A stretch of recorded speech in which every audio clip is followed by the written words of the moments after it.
நிகழ்ச்சிகளுடைய விழாக்கள்லயோ அல்லது நிகழ்ச்சிகள்லயோ பார்க்கிற கூட்டம் கிடையாது. டோட்டலா ஒரு டிஃபரண்டான ஒரு கூட்டம்.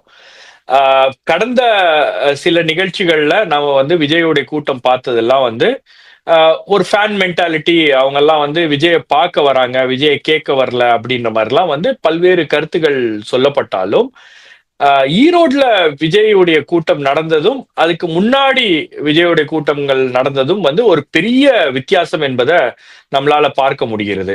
நீங்க அந்த கூட்டத்தோட விஜய் கூட்டத்துக்கு வந்திருந்தவங்களுடைய பிஹேவியரும் சரி, அதேபோல விஜயுடைய ஸ்பீச்சும் சரி, அ அ அதே மாரி அந்த 2ஆம் கட்ட தலைவர்களுடைய உரைகளாக இருக்கட்டும், அல்லது அங்க ஏற்பாடுகள் பார்த்தீங்கன்னா, ரொம்பவே வந்து யோசிச்சு, ரொம்ப கவனம் செலுத்தி, எந்த விதமான பிரச்சனையும் நடந்து விடாம, எந்த அசம்பாவிதமும் நடக்காத வண்ணம், அந்த நிகழ்ச்சிய வந்து அவங்க ஆர்கனைஸ் பண்ணியிருக்காங்க. அந்த கிரவுடும் வந்து ஓரளவுக்கு